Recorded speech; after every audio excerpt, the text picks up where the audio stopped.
mahitaji ya nguzo za zege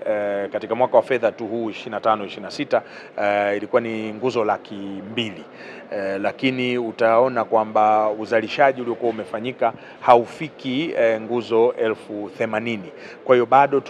tuna gepu kubwa sana katika uzalishaji. Kwa hiyo hichi kitachangia, lakini na sekta binafsi bado itaendelea kuchangia kama walivyoelekeza waheshimiwa wabunge, ni kwamba tutaangalia na maeneo mengine ya kuweza kufungua kiwanda kama hiki, lakini ndani ya serikali tuna mpango wa kuweka kiwanda kama hiki Mbeya, lakini na maeneo mengine sekta binafsi na yenyewe ina fursa ya kuwekeza katika mikoa mingine ili kuweza kuongeza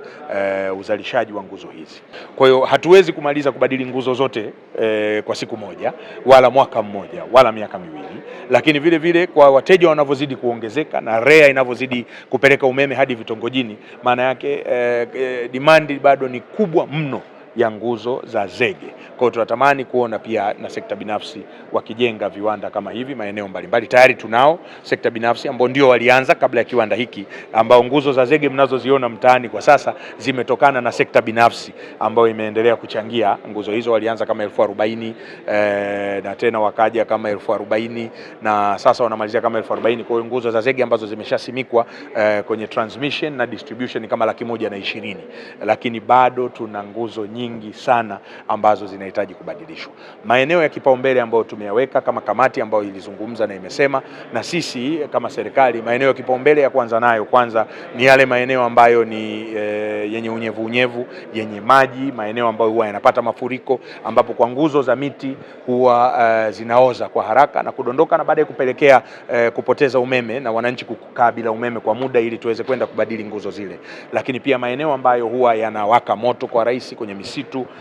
kwa urahisi sana moto huwa unawaka kwenye misitu, ama maeneo ambayo wananchi huwa huandaa mashamba kwa kuchoma moto, kwa hiyo nguzo zile za miti huwa zinaungua na baadaye kupoteza huduma ya umeme kwa wananchi ambao wanategemea huduma hiyo. Kwa hiyo tumeanza kwanza katika maeneo hayo kuweza kubadili kuweka nguzo za zege, na maeneo ya mijini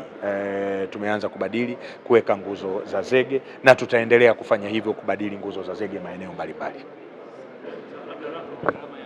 Gharama ya mradi huu ni bilioni 8 fedha iliyoidhinishwa, na mwaka wa fedha 24-25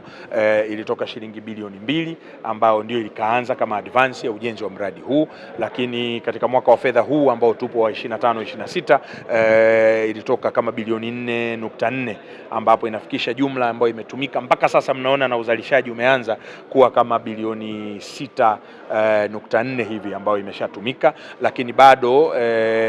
kuna kama bilioni 1.4 ambayo haijalipwa kwa mkandarasi kwa sababu yupo katika kipindi cha uangalizi,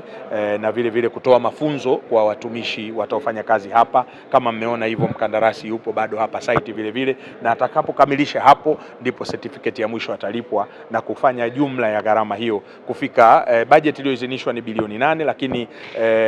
itatumika kama bilioni 7.9 jumla mpaka kukamilika kwa mradi huu.